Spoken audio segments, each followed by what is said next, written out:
اسلام کی تاریخ انتہائی دردناک ہے۔ حضرت مولا کائنات رضی اللہ تعالی عنہ کو ابن ملجم نامی بدبخت نے جو ہے وہ تلوار کا وار کر کے جو زہر میں بجھی ہوئی تھی شہید کیا ہے۔ تو یہ بغض اور دشمنی رکھنے والے لوگ تھے جو زمانے میں موجود تھے۔ ایک طرف ایسے تھے جو الہ اور معبود کہتے تھے، اور آپ جانتے ہیں کہ حضرت علی المرتضیٰ رضی اللہ تعالی عنہ کی قبر لوگوں کی نظر سے چھپا کے بنائی گئی، اس ڈر سے کہ لوگ آپ کی قبر کو اکھیڑ نہ دیں، کیونکہ خارجی اس قدر جو ہے وہ زور آور ہو گئے۔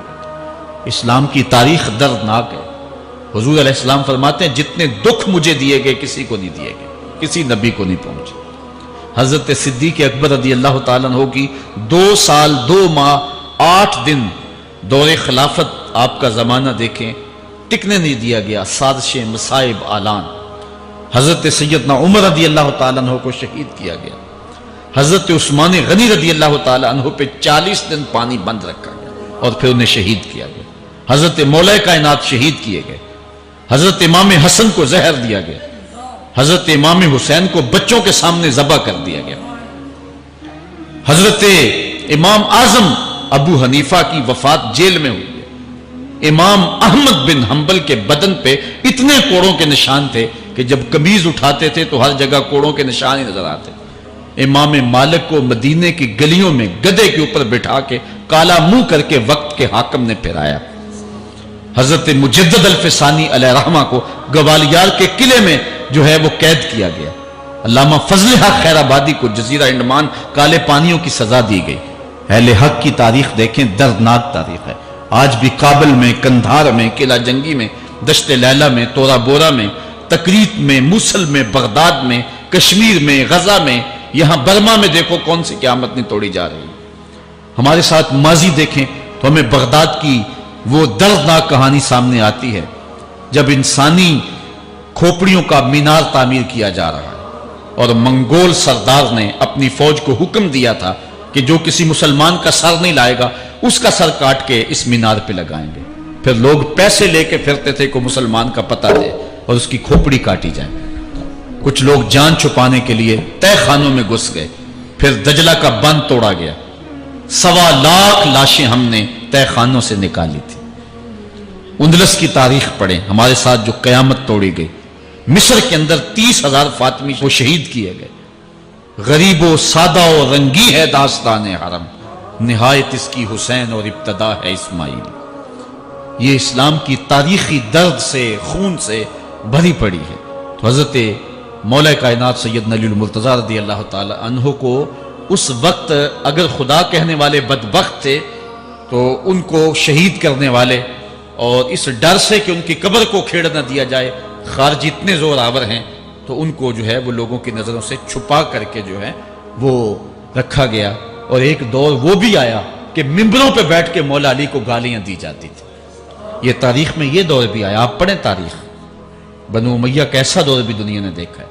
اسی لیے حضور نے فرمایا تھا من سب علی فقد سبنی، جس نے میرے علی کو گالی دی اس نے مجھے گالی دی۔ اور لوگوں نے ممبروں پہ بیٹھ کے باقاعدہ حکومت کی طرف سے یہ جو ہے وہ قانون تھا کہ تمہارا خطبہ مکمل نہیں ہوگا جب تک علی کو گالی نہیں دو گے۔ یہ لمحے بھی آئے جب اس دور میں دشمن علی موجود تھے، مبغضین موجود تھے اور افراط محبت میں رکھنے والے موجود تھے۔ تو یہ دور تو اسلام کا حضور کے دور سے 1400 سال پیچھے ہے، تو یہاں بغض رکھنے والے بھی موجود ہیں۔ اس عنوان کے ساتھ اگر عنوان چھیڑوں تو یہ لمبی گفتگو ہو جائے گی، یہ میرا موضوع نہیں ہے، لیکن اتنی بات میں کہوں گا، اللہ کا شکر ادا کرو، اللہ نے تجھے اہل بیت کے در کا بھی غلام بنایا ہے اور صحابہ کا بھی غلام بنایا ہے۔ کچھ لوگ صحابہ کا نام لے کے اہل بیت کو برا کہتے ہیں، کچھ اہل بیت کا نام لے کے صحابہ کے خلاف بکواس کرتے ہیں۔ ہمارے بزرگ فرمایا کرتے تھے صحابہ نبی کے در والے ہیں، اہل بیت نبی کے گھر والے ہیں۔ ہم کہتے ہیں گھر والوں تجھے بھی ہمارا سلام، در والوں تجھے بھی ہمارا سلام۔ ہم در والوں کو بھی سلام کرتے ہیں، گھر والوں کو بھی سلام کرتے ہیں۔ کسی نے حضور خطیب الاسلام سے پوچھا تھا کہ حضرت عائشہ افضل ہیں یا حضرت فاطمہ افضل ہیں؟ پوچھنے والے نے تو صاحب کو پھنسانا چاہا تھا، لیکن جن کے عقیدے صاف ہوں وہ پھنستے نہیں ہیں، ان کے عقیدے واضح ہوتے ہیں۔ تو حضرت صاحبزادہ نے فرمایا کہ میاں اگر دیکھو بیٹی ہونے کی حیثیت سے تو فاطمہ بیٹی ہے نبی کی اور عائشہ بیٹی ہے ابو بکر کی، ابو بکر کی بیٹی نبی کی بیٹی سے افضل تو نہیں ہو سکتی. اور اگر دیکھو بیوی ہونے کی حیثیت سے، فاطمہ بیوی ہے علی کی اور عائشہ بیوی ہے نبی کی. علی کی بیوی نبی کی بیوی سے افضل تو نہیں ہو سکتی. تو یہ اپنے عقیدے کو واضح کر دیا. اللہ آپ کو سلامت رکھے اور حق کی راہوں کا مسافر رکھے. آج کا عنوان ہے حضرت مولا کائنات کے اقوال حکمت، ان کی زندگی کا نچوڑ. اللہ نے بصیرت کا جو نور اور جو ہے وہ دانش اور فہم و ادراک کے جو اجالے مولا کائنات کو دیے تھے وہ انہی کا مقصود ہے. ایک ایک بات سے نور نکلتا ہے. اور اللہ قرآن میں فرماتا ہے جس کو حکمت عطا کر دی گئی اس کو خیر کثیر عطا کر دیا گیا. حکمت وہ اس بات کو کہتے ہیں کہ جس کو لوگ نقل کریں اور جس سے فائدہ حاصل ہو. حضرت مولا کائنات کی باتوں کو لوگوں نے لکھا، یاد کیا اور آگے منتقل کیا. آج سارا دن اور گزشتہ شب حضرت مولا کائنات کے بہت سارے فرامین کو پڑھا ہے، سینکڑوں کے اعتبار سے مختلف کتب سے کھنگالا ہے. اور جس طرح وہ ایک مکھی شہد نچوڑتی ہے، ایک ایک پھول پہ بیٹھ کر کے رس تیار کرتی ہے، ایک شہد آپ کے لیے تیار کیا ہے. اور آج کی مجلس میں آپ کی نظر کرنا چاہ رہا ہوں. اور دیکھیے کہ مولا کائنات حکمت کے کیسے دروازے ہیں. اسی لیے حضور نے فرمایا انا دار الحکمت و علی بابھا، انا مدینۃ العلم و علی بابھا. میں حکمت کا گھر ہوں، علی دروازہ ہے. میں حکمت کا شہر ہوں، علی اس کا دروازہ ہے. تو شریف لوگ شہر میں دروازے کے راستے ہی جایا کرتے ہیں. دیواریں پھلانگ کر کے جانا شریف لوگوں کا شیوا نہیں ہوتا ہے. علم کی خیرات لینی ہے تو مولا علی کی دہلیز پہ آنا ہوگا. حضرت مولا کائنات فرماتے ہیں میں نے اپنے ارادوں کی شکست سے اپنے رب کو پہچانا ہے. جو میں منصوبہ بندی کرتا ہوں نتیجہ یہ نکلے گا، میرا خیال ہوتا ہے یہ ہوگا، لیکن ایسا نہیں ہوتا. ہوتا وہ ہے جو رب کو منظور ہوتا. اس لیے میں اپنے ارادوں کی شکست سے اپنے رب کو پہچانا. حضرت مولا کائنات زندگی گزارنے کا ڈھب، اسلوب اور طریقہ بتا رہے ہیں. سنو، فرماتے ہیں خالط الناس مخالطتاً ان متتم معہا بقو وان عشتم ہنو الیکم. لوگوں کے ساتھ ایسی زندگی گزارو کہ اگر تم مر جاؤ تو لوگ روئیں کہ کوئی قیمتی متاع کھو گئی، اور اگر تم زندہ رہو تو لوگ تمہاری صحبت کے مشتاق رہیں، تمہاری مجلس میں بیٹھنے اور تمہارے پاس آنے کی آرزو اپنے سینے میں رہے. مرو تو زمانہ تڑپے، تمہاری موت پہ لوگوں کے سینے میں دل دہل جائے، اور جیو تو لوگ تمہاری خدمت میں حاضر ہونا اپنے لیے ایک سعادت مندی سمجھے. مولا کائنات رضی اللہ تعالی عنہ دشمن پر طاقت پانے والے کے لیے ایک نصیحت کرتے ہیں. فرماتے ہیں اذا قدرت علی عدوک فاجعل العفو عنہ شکرا للقدرت علیہ.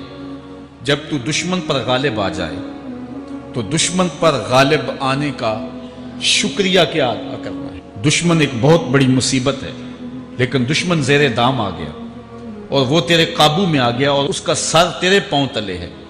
اب اللہ کا شکر اس حال میں کہ مالک تو نے دشمن پر مجھے غلبہ دیا، طاقت دی، تو شکر کیا ہے؟ حضرت مولا کائنات فرماتے ہیں دشمن پر غالب آنے کا شکریہ یہ ہے کہ دشمن کو معاف کر دو. یہ بڑے لوگوں کا شیوا ہوتا ہے. جب دشمن قابو آ جائے تو پھر اس سے درگزر کرنا، یہ اللہ تعالیٰ کا شکر ادا کرنا ہے. یہ اللہ تعالیٰ جل شانہ کی اس کرم نوازی کا شکریہ ادا کرنا ہے. زہد کیا ہے؟ حضرت مولا کائنات رضی اللہ تعالی عنہ کا ایک 4 لفظی فرمان سنیے اور زہد کی تعریف کتنی خوبصورتی کے ساتھ کی. فرمانے لگے افضل الزہد اخفاء الزہد. بہترین زہد یہ ہے کہ زہد کو پوشیدہ رکھا جائے. بہترین زہد یہ ہے کہ زہد کو پوشیدہ رکھا جائے. ہم تو اپنی عبادتوں، اپنی نیکیوں، اپنی سماجی خدمات کے اشتہار چھپواتے ہیں نا. وہ کسی زمانے میں ہم سنتے تھے نیکی کر دریا میں ڈال، اور اب کہتے ہیں نیکی کر اخبار میں ڈال. یہاں زہد، ترک دنیا، اللہ تعالیٰ کی عبادت کا جو ذوق بندے کو نصیب ہوتا ہے، وہ بہترین اور افضل زہد کیا ہے؟ کہا زہد کو پوشیدہ رکھنا، یہ افضل زہد ہے. حضرت مولا کائنات کا ایک اور فرمان سنیے اشرف الغنا ترک المنا. بہترین دولت مندی کیا ہے؟ جس کے پاس مربے زیادہ ہیں، جس کے پلازے زیادہ ہیں، جس کا بینک بیلنس زیادہ ہے، جس کے پاس جو ہے وہ بہت ساری دولتیں ہیں، سونا اور چاندی کے انبار ہیں، کون سب سے زیادہ دولت مند ہے؟ افضل دولت مندی کیا ہے؟ تو حضرت مولا کائنات فرماتے ہیں کہ افضل دولت مندی یہ ہے کہ آرزویں ترک کر دی جائیں، ورنہ کھرب پتی بھی بندہ ہوگا تو اس کو چین نہیں آئے گا، قرار نہیں آئے گا، حل من مزید اس کی تباہ میں ہوگا۔ چونکہ آنکھیں نہیں رجتی، پیٹ بھر جاتا ہے، آنکھیں نہیں بھرتی۔ کوزائے چشمے حریصاں پر نہ شد، تا صدف کانے نہ شد پر در نہ شد۔ اس لیے حضرت مولا کائنات فرماتے ہیں بہترین غنا اور دولت مندی کیا ہے کہ بندے کی آرزویں ختم ہو جائیں۔ اقبال کہتا ہے تیری دعا ہے کہ ہو میری آرزو پوری، تیری دعا ہے کہ ہو میری آرزو پوری، میری دعا ہے کہ تیری آرزو بدل جائے، میری دعا ہے کہ تیری آرزو بدل جائے۔ تو یہ بہترین غنا ہے کہ بندے کی آرزویں مختصر ہو جائے، ورنہ انسان جس حالت میں بھی ہو وہاں مطمئن نہیں ہوتا۔ کروڑ پتی ارب پتی کو دیکھتا ہے، ارب پتی کھرب پتی کو دیکھتا ہے، کھرب پتی اپنے سے آگے دیکھتا ہے۔ اس لیے جب آرزویں مختصر ہوں گی تو بندہ جس حالت پہ بھی ہوگا راضی ہوگا، اور بندہ اپنی حالت پہ راضی ہو جائے تو یہ اللہ کی رضا کا سبب ہے۔ حضرت مولا کائنات کا ہی ایک قول ہے جو اللہ کے عطا کردہ تھوڑے رزق پہ راضی ہو گیا، اللہ تعالیٰ قیامت کے دن اس کے تھوڑے عملوں پہ راضی ہو جائے۔ یہ اللہ کی کرم نوازیوں کے رنگ ہیں۔ حضرت مولا کائنات کی ایک اور حکمت آمیز بات سنیں، فرما رہے ہیں سیئات تسوء کا خیر عند اللہ من حسنۃ توجب کا، وہ برائی جو تجھ کو پریشان کر دے، دکھی کر دے، اذیت میں مبتلا کر دے، وہ گناہ جو تیرے ضمیر پہ بوجھ بن جائے، تو اپنے آپ کو حقیر سمجھنے لگ جائے، چھوٹا سمجھنے لگ جائے، گناہگار سمجھنے لگ جائے، جس برائی سے تجھے دکھ پہنچے وہ اس نیکی سے بہت اچھا ہے وہ تیرا برائی کرنا جو تجھے تکبر میں مبتلا کر دے۔ جس نیکی سے تو متکبر ہو جائے، انسان کو انسان نہ سمجھے، مخلوق کو کیڑے مکوڑے سمجھے، اپنے سجدوں پہ ناز کرے، ان سجدوں سے وہ برائی بہتر ہے جو تیرے اندر عجز پیدا کر دے، تیرے اندر نرمی پیدا کر دے، تیرے اندر جو ہے وہ ایک رکت پیدا کر دے، وہ برائی جو ہے وہ اس نیکی سے بہتر ہے۔ حضرت مولا کائنات کا ایک اور فرمان دیکھیے، لا غنا کل عقل ولا فقر کل جہل ولا میراث کل ادب ولا ظہیر کل مشاورہ۔ کتنی خوبصورت باتیں ارشاد فرمائیں۔ فرمایا عقل جیسی دولت کوئی نہیں، عقل جیسی دولت کوئی نہیں ہے، اور جہالت جیسی غربت کوئی نہیں ہے۔ جو شخص جاہل ہے وہ کروڑوں میں بھی کھیلتا ہے تو وہ غریب ہے۔ اللہ نے عقل کا چراغ دیا ہے تو اس کے پاس دولت نہیں بھی ہے تو عقل بہت بڑی دولت ہے۔ تیسری بات، ولا میراث کل ادب، اور ادب جیسی وراثت کوئی نہیں۔ ایک بندے کو ادب کی دولت مل گئی تو اس کو سب کچھ مل گیا۔ آج جس دور میں ہم جی رہے ہیں اس دور میں ہم سے ادب چھینا جا رہا ہے، بڑی باریک سازشیں ہو رہی ہیں، آنکھوں سے حیا نکالا جا رہا ہے، بوڑھوں کا، بزرگوں کا۔ یہ ماہ رمضان کا کتنا حیا ہوا کرتا تھا، اگر کوئی بدقسمتی سے روزہ نہیں رکھتا تھا تو وہ سامنے کبھی کھاتا ہی نہیں تھا، اسے رمضان کا حیا مارتا تھا۔ لیکن آج لوگ کھلے بندوں نہیں کھا رہے، حیا ہی اڑ گیا آنکھوں سے۔ اس طرح اہل بیت کا حیا آنکھوں سے نکل گیا، اصحاب رسول کا حیا آنکھوں سے نکل گیا، نبی کا حیا لوگوں کی آنکھوں میں نہیں رہا۔ بے ادبی کو فروغ ہے، اور نبی کے بارے میں ایسی ڈٹائی سے بات کرتے ہیں جس طرح عام آدمیوں کو۔ یہ بے حیائی کا اور بے ادبی کا دور ہے، جبکہ ادب ایک بہترین وراثت ہے۔ اگر آپ مجھے پوچھیں کہ دین کیا ہے، ایک تو ہے کہ 3 گھنٹے کا آواز کیا جائے کہ دین یہ ہے، اور ایک ہے کہ 2 لفظوں کے اندر بتایا جائے دین کیا ہے۔ تو اگر 2 لفظوں میں بتانا چاہوں تو اقبال کا لہجہ ادار لینا پڑے گا۔ اقبال کہتا ہے دین سراپا سوختن اندر طلب، انتہائش عشق آغازش ادب۔ طلب محبوب میں تڑپنے کا نام دین ہے، ادب سے شروع ہوتا ہے عشق پہ ختم ہو جاتا ہے۔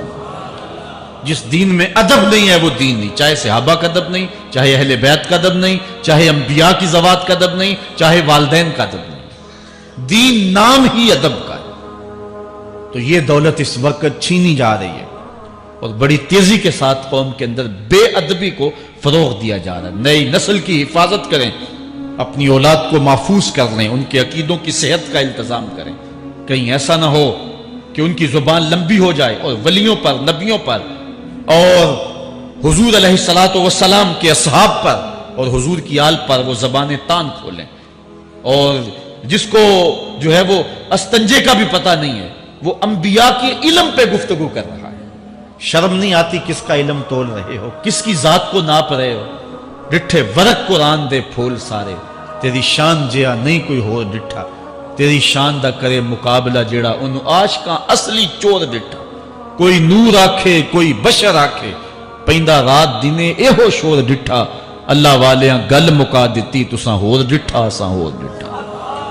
تم نے پتہ نہیں کس کو دیکھا جو سکی بیٹی کو بھی نہیں بخشوا سکتا، گلا پھاڑ پھاڑ کے کہا جاتا ہے نبی سکی بیٹی کو نہیں بخشوا سکتا۔ اور میاں تم بخشوانے کی بات کرتے ہو، نبی تو کہہ رہا ہے فاطمہ تو جنتی عورتوں کی سردار، وہ تو جنتیں بانٹ رہے ہیں، وہ تو جنتیں وراثت میں دے رہے ہیں۔ تو ادب پہلا کرینہ ہے محبت کے کرینوں میں، اس لیے کہا کہ ادب جیسی میراث کوئی نہیں، ولا ظہیرہ کل مشاورہ، اور مشورے جیسا مددگار کوئی نہیں۔ آپ کے پاس بڑے اسلحے ہیں، بڑی تلواریں ہیں، بڑے تعلقات ہیں لوگوں کے ساتھ، لیکن اچھا مشورہ یہ سب سے اچھا مددگار ہے آپ کا۔ حضرت مولا کائنات کا ایک اور قول سنیے، نفس المرء خطاہ الی اجلہ، آپ فرماتے ہیں کہ آدمی کی یہ جو سانسیں نکل رہی ہیں یہ موت کی طرف اٹھتے ہوئے قدم ہے۔ دوسری سانس تب آتی ہے جب پہلی ختم ہو جاتی، تو پہلی سانس کی موت، دوسری سانس کی زندگی۔ وہ کیا کسی نے کہا زندگی نام ہے مر مر کے جیے جانے کا، یہ ایک بار ہم ایک سانس کو کاٹتے ہیں تو دوسری سانس آتی ہے، جب تک پہلی سانس موجود ہے دوسری نہیں آئے گی۔ تو حضرت مولا کائنات فرماتے ہیں یہ موت کی طرف اٹھتے ہوئے قدم ہے۔ آپ رکے ہوں اشارے پہ تو ہمارے یہ پنڈی بائی پاس پہ جو اشارے لگے ہیں یہ 125 سے بھی چلتے ہیں، 125 سے پیچھے آ رہے ہیں، 20 سے 25 سے 50 سے 100 سے 125 سے پیچھے آ رہے ہیں۔ حضرت مولا کائنات فرماتے ہیں جو چیز شمار کی جاتی ہو وہ بالآخر ختم ہو جاتی ہے، تو گنتی جب الٹی چلتی ہے تو بہت جلد کام زیرو پہ آ جاتا ہے، اور زیرو پہ پہنچنا ہی موت ہے۔ تو زندگی کی یہ سانسیں یہ الٹی چل رہی ہیں، اور میں اور آپ لمحہ لمحہ موت کے قریب ہو رہے ہیں۔ ہم جو ہے وہ اپنی زندگی کی سالگرہ منا رہے ہیں، ہم کہتے ہیں کہ ہم اتنے بڑے ہو گئے، میاں بڑے نہیں ہوئے، چھوٹے ہو گئے، موت بالکل قریب آ گئی۔ اللہ اکبر۔ حضرت مولا کائنات معیشت کے اصول بھی بیان کر رہے ہیں، ما اعلی من اقتصد، جو میانہ روی سے چلتا ہے کبھی بھی کنگال نہیں ہوتا۔ اب ہر شخص کی آرزو ہے کہ میری دولت بڑھ جائے، میرے پاس پیسے کافی ہوں، میں آسودہ زندگی گزاروں۔ اس کا طریقہ کیا ہے؟ جھوٹی قسمیں، چالاکی، 2 نمبر مال بیچنا، ٹیکس چوری کرنا، بجلی چوری کرنا، گیس چوری کرنا، کیا طریقہ ہے پیسے بچانے کا؟ مولا کائنات سے پوچھیں، مولا علی سے پوچھیں۔ مولا علی فرماتے ہیں استنزل الرزق بالصدقہ، صدقہ دیتے جاؤ رزق بڑھتا چلا جائے گا، جو کماتے جاؤ اس میں کچھ حصہ رکھ لو اللہ کی راہ میں، صدقہ دیتے جاؤ گے تمہارا رزق بڑھتا چلا جائے گا۔ اچھا، حضرت مولا کائنات کا ایک اور قول دیکھیے اور اس کا حسن دیکھیے، من ظن بک خیرا فصدق ظنہ، جو تیرے بارے میں اچھا گمان کرے تو اس کے گمان کو سچائی کر دے۔ تو وہ نہیں ہے جو کوئی تیرے بارے میں گمان کر رہا ہے، لوگ تجھے اچھا سمجھتے ہیں، تو اچھا نہیں ہے، تو تو اچھا بن جا تاکہ لوگوں کا گمان ٹھیک ہو جائے۔ اعلی حضرت عظیم البرکت امام احمد رضا خان فاضل بریلوی علیہ رحمہ، آپ کے بارے میں لوگوں کا گمان تھا کہ حافظ قرآن ہے، آپ حافظ نہیں تھے، تو آپ کے بارے میں یہ گمان پیدا ہو گیا کہ یہ حافظ ہے۔ تو رمضان کا موسم آیا تو کسی نے کہا حضرت اس مرتبہ آپ ہی سنا دیں، تو اعلیٰ حضرت نے سوچا یہ میرے بارے میں اچھا گمان کرتے ہیں، چلو حافظ بانی جاتے ہیں۔ اعلیٰ حضرت نے قرآن 1 مہینے میں حفظ کیا ہے، دن کو پڑھتے تھے، شام کو سنا دیتے تھے کہ جو لوگوں کا گمان ہے میں اس کے مطابق ہی ہو جاؤں۔ اچھا، گمان کی کہانی سنیے، صحیح حدیث میں آتا ہے اور حدیث قدسی ہے، رب کہتا ہے میرا بندہ میرے بارے جو گمان کرتا ہے میں ایسے ہی ملوں گا۔ اس لیے اپنے رب کے بارے میں اچھا گمان کرنا چاہیے کہ ہمارا رب ہمیں معاف کر دے گا اور ہمارے گناہوں سے درگزر فرمائے گا۔ حضرت مولا کائنات کا ایک اور حکمت آمیز جملہ سماعت کیجئے، من عظم صغار المصائب ابتلاہ اللہ بکبارہا۔ چھوٹی سی مصیبت آ جائے جو بندہ واویلا شروع کر دے، مصیبت آ گئی، چھوٹی سی بیماری آئے تو شور کرے، چھوٹی سی مصیبت آئے تو شور کرے، اللہ اس کو پھر بڑی مصیبت میں مبتلا کر دیتا۔ جہاں ضرورت نہیں ہے وہاں اظہار کی کیا ضرورت؟ بیماری ہے تو ڈاکٹر کو بتاؤ، بندے کو بتانے کا کیا فائدہ؟ ہمارے ایک دوست ہیں کہ وہ کہتے ہیں کہ پہلے اگر کسی سے پوچھتے تھے نا کہ کیا حال ہے تو وہ کہتا تھا شکر ہے، اور آج کسی سے پوچھے تو وہ کہتا ہے شوگر ہے۔ یعنی اللہ تعالیٰ جل شانہ نے اگر تمہیں کسی ابتلا میں مبتلا کر دیا ہے تو اس کا شور، اس کا واویلا نہ کرو۔ جو چھوٹی مصیبت پر واویلا کرے گا اللہ پھر اس کو بڑی مصیبت میں مبتلا کر دے گا۔ حضرت مولا کائنات کا ایک اور حکمت آمیز جملہ سماعت کیجئے، آپ فرماتے ہیں زندگی گزارنے کا گر اور طریقہ، فرماتے ہیں عظم الخالق عندک یصغر المخلوق فی عینک۔ اگر تیری نظر میں خالق بڑا ہوگا تو پھر مخلوق چھوٹی ہو جائے۔ اگر اللہ کی عظمت کا تجھے لحاظ ہے کہ وہ بہت عظیم ہے تو پھر مخلوق کی پرواہ نہیں ہوگی۔ حضرت مولا کائنات رضی اللہ تعالیٰ عنہ فرماتے ہیں کہ ایک باندی کے ہاتھ کے اندر خنزیر کی انتڑیاں ہوں، میں دنیا کو اتنی نظر سے بھی نہیں دیکھتا۔ تو یہ انسان اللہ کی عظمتوں کا اور اللہ کی شانوں کا جب لحاظ اسے ہوتا ہے تو پھر دنیا اس کی نظر میں جو ہے وہ کوئی قدر و قیمت نہیں رکھتی۔ ایک روایت میں آتا ہے جس کو اللہ نے قرآن دیا اور اس نے دنیا داروں کو دیکھا رشک کی نظر سے کہ ان کو دولت دی گئی، ان کو فلاں دیا گیا، میں تو بہت پیچھے رہ گیا۔ قد حقر ما آتاہ اللہ، اس نے اللہ کی عطا کو حقیر جانا۔ وہ میاں انہیں دولت دی گئی ہے، رب نے تجھے اپنا قرآن عطا کیا، تو پھر جو ہے وہ تو حقیر تو نہیں ہے، تجھے تو اعلیٰ چیز عطا کر دی گئی ہے۔ تو جس نے اللہ کی عظمت اور خالق کی عظمت کا اقرار کیا پھر مخلوق اس کی نظر میں کوئی حیثیت نہیں رکھتی ہے۔ کن فی الفتنۃ کابن اللبون لا زہر فیرکب ولا درع فیحلب۔ جب فتنے دنیا پہ پھیل جائیں تو مولا کائنات نصیحت کرتے ہیں پھر زندگی کیسے گزارنی۔ یہ دور بھی فتنوں کا دور ہے۔ حضرت مولا کائنات فرماتے ہیں جب فتنے معاشرے میں پھیل جائیں تو پھر اونٹ کے 2 سالہ بچے کی طرح ہو جائے کہ اگر لوگ اس پہ سواری کرنا چاہیں تو وہ سواری کے قابل نہ ہو، اور لوگ اگر اس کا دودھ دونا چاہیں تو وہ دودھ نہ دے، یعنی وہ فتنے کو کسی طرح سے بھی تقویت نہ دے، اس طرح کا ہو جائے جس طرح اونٹنی کا 2 سال کا بچہ ہوتا ہے۔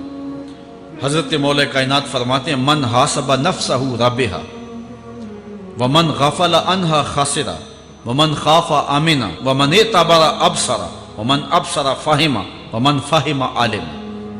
فرماتے ہیں کہ جس نے اپنے نفس کا محاسبہ کیا اس نے نجات پا لی، اور جو اپنے نفس کے محاسبے سے غافل رہ گیا اس نے خسارے کا سودا کیا۔ جو اللہ سے ڈرا وہ امن پا گیا، اور جس نے زندگی سے عبرت حاصل کی اس کی آنکھوں میں روشنی آ گئی، بصیرت کا اسے نور مل گیا، اور جسے بصیرت کا نور مل گیا وہ فہم و فراست کی دولت سے مالا مال ہو گیا۔ ومن فہم عالمہ، اور جس کو فہم مل گیا وہی شخص عالم بن گیا۔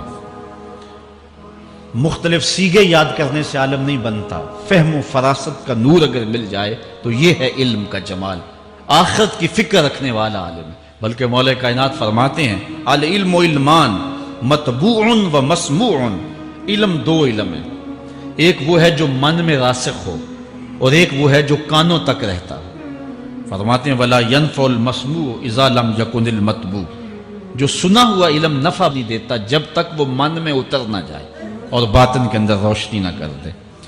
حضرت مولا کائنات کی ایک اور نصیحت ذرا غور سے سنیے، فرمایا تمہارے سامنے نیکوکار اور بدکار برابر نہ ہو، کہ نیک بھی جو ہے وہ اسی انداز میں ہو اور برا بھی، اس کا سلوک بھی تمہارا ایک جیسا ہی ہو۔ ایسا کرنے سے نیکوں کی ہمت پست ہو جائے گی اور خطاکار اور بھی شوخ ہو جائیں گے۔ ہر آدمی کو وہ مقام دینا چاہیے جس کا وہ اپنے عمل کے اعتبار سے مستحق ہے۔ اصل خرابی ہوئی تب ہے ہمارے آراس میں، ہماری محافل نعت میں، ہماری مجالس میں وہ لوگ مہمان خصوصی بنے جن کے پاس دولت زیادہ تھی، چاہے کردار کے لحاظ سے وہ کتنے ہی پست کیوں نہ ہو، اور جن کے پاس دولت نہیں ہے چاہے وہ کردار کے اعتبار سے جتنے مرضی بلند کیوں نہیں ہے، انہیں عزت کی مسند پہ نہیں بٹھایا گیا۔ میں نے اپنی ان آنکھوں سے گجرانوالہ کے ایک اسٹیج پہ دیکھا کہ ایک محفل نعت تھی اور ایک بوڑھا شخص سفید ریش، وہ اسٹیج پہ شوق میں کہ میں نعت خانوں کو قریب سے دیکھوں، وہ آ کے بیٹھ گیا اور منتظمین نے جو ہے وہ سیکورٹی کو حکم دیا اس بابے کو اٹھاؤ اور اس کو جو ہے وہ نیچے کرو۔ یعنی لوگوں کی قدر و منزلت ان کے دولت کے قد کے مطابق کی جاتی۔ جو کل شراب خانے میں مہمان خصوصی تھا آج وہ محفل نعت میں مہمان خصوصی ہے۔ جو جتنا بڑا ڈاکو ہے اتنا ہی بڑا جو ہے وہ عزت پاتا ہے۔ کیوں؟ دین میں تو عزت ان کو ہونی چاہیے جو دیندار۔ ان اکرمکم عند اللہ اتقاکم، جو سب سے زیادہ متقی ہوگا اللہ کے نزدیک وہی عزت والا ہوگا۔ تو ایک بندے کو دنیا میں بھی عزت ہے اور مصلی اور محراب اور جو ہے وہ عرس اور پیر خانے میں بھی اس کو عزت ہے، تو پھر یہ حوصلہ شکنی ہے تقوی والوں کی۔ حضرت مولا کائنات فرماتے ہیں اور خطا کار اور بھی شوق ہو جائے گا۔ بلکہ ہم نے جو انداز اختیار کیا ہوا ہے، ایک شعر پڑھتے ہیں ہمارے نعت خاں کہ چلو دربار نبی میں چلیں، کھوٹے سکے بھی جہاں پہ چلتے ہیں، اور پھر جو ہے وہ سارے لوگ نوٹ پھینک رہے ہوتے ہیں۔ شرابی بھی نوٹ پھینک رہا ہے، جوا کھیلنے والا بھی پھینک رہا ہے، جس نے رشوت سے پیسے کمائے وہ بھی پھینک رہے ہیں اور خوش ہو رہے ہیں کہ کھوٹے سکے بھی وہاں چلتے ہیں۔ جبکہ ان اللہ طیب ولا یقبل الا الطیب، حدیث میں آتا ہے اللہ فرماتا ہے کہ اللہ طیب ہے اور پاکیزہ کے علاوہ قبول ہی نہیں کرتا۔ من غش فلیس منا، جو ملاوٹ کرے وہ ہم سے نہیں ہے۔ اور یہاں کھوٹے سکے بھی چلائے جا رہے ہیں، اور پھر جتنے بھی کھوٹے سکے ہیں وہ نوٹ پھینک رہے اور ایسے ایسے پھینک رہے اور خوش ہو رہے ہیں کہ یہ تو کچھ بھی نہیں ہے۔ حرام سے کمائے، حلال طریقے سے کمائے، جس طریقے سے کمائے کوئی فرق نہیں پڑتا۔ نہیں، حضرت مولا کائنات نے زندگی کے گر سکھائے، فرماتے ہیں کہ نیکوکار اور بدکار تمہاری نظروں میں برابر نہ ہو۔ ایسا کرنے سے نیکوں کی ہمت پست ہو جائے گی اور خطا کار اور بھی شوق اور گناہ میں دلیر ہو جائیں گے۔ ہر آدمی کو وہ مقام دو جو عمل کے اعتبار سے اس کا مقام بنتا ہے۔ لیکن اس دور کے اندر تو جو حال ہو گیا ہے، بلکہ حضرت مولا کائنات اس بات کو پہلے بھام کے ارشاد فرمایا، لوگوں کا عجیب حال ہے، بدکاری کو اعلیٰ نسب کا نشان سمجھتے ہیں اور پاک دامنی کو تعجب خیال کرتے ہیں، گویا اسلام کے لباس کو الٹا پہن لیا ہے لوگوں۔ جو رخ سیدھا ہونا چاہیے تھا اس کو الٹا کر دیا، جو الٹا ہونا چاہیے اس کو سیدھا کر دیا۔ حضرت مولا کائنات کا ایک اور قول بھی سنیے، تھوڑا سا شک بھی دین بگاڑ دیتا ہے۔ دین کے اندر شک نہیں کرنا چاہیے، دین جو ہے وہ یقین کا نام ہے۔ علامہ اقبال نے ایک بڑی خوبصورت اس وقت بات کہی تھی جب شکوک جنم لے رہے تھے کہ سن اے تہذیب حاضر کے غلام، غلامی سے بدتر ہے بے یقینی، غلامی سے بدتر ہے بے یقینی۔ آج بے یقینی پھیلا دی گئی ہے معاشرے کے اندر، اور قوم جو ہے وہ بالکل جو ہے وہ یقین کی اس دولت پہ جو ہے وہ قانے نہیں ہے۔ اور فرمایا مولا کائنات نے تھوڑا سا شک بھی دین بگاڑ دیتا ہے۔ اور پھر دوسرا قول بھی سنیے، تھوڑی سی دنیا بھی آخرت برباد کر دیتی۔ یہاں دنیا سے مراد کیا ہے؟ دولت، کاروبار نہیں، چیز دنیا از خدا غافل بدن۔ مرشد اقبال رومی کہتے ہیں دنیا کیا ہے؟ خدا سے غافل ہونا۔ خدا سے غافل جو شے کر دے، وہ دولت ہو، وہ کاروبار ہو، وہ بیوی ہو، وہ بچے ہوں، وہ دنیا ہے۔ اور دنیا تھوڑی بھی ہو آخرت کی بربادی کا سبب ہے۔ حضرت مولا کائنات فرماتے ہیں پرہیزگاری کے سوا علم درست نہیں ہوتا، اور طمع کی موجودگی میں دین سلامت نہیں رہ سکتا۔ اگر میرے اندر لالچ ہے تو میں یہاں ممبر پہ بیٹھ کے حق نہیں بول سکتا۔ اگر میرے اندر لالچ ہے تو میں اسمبلی میں بیٹھ کے حق نہیں بول سکتا۔ جب طمع ہو تو پھر دین سلامت نہیں رہتا، اور جب طمع نہ ہو تو بندہ سولی پہ چڑھ کے بھی حق ہی بولتا ہے۔ دوواں گلاں وچوں 10 درویشا، میرے حضور کی بالعالم فرماتے ہیں دوواں گلاں وچوں 10 درویشا، تینوں کیڑی گل کو بھولی، عالم اوپر ممبر بولے عاشق اوپر سولی۔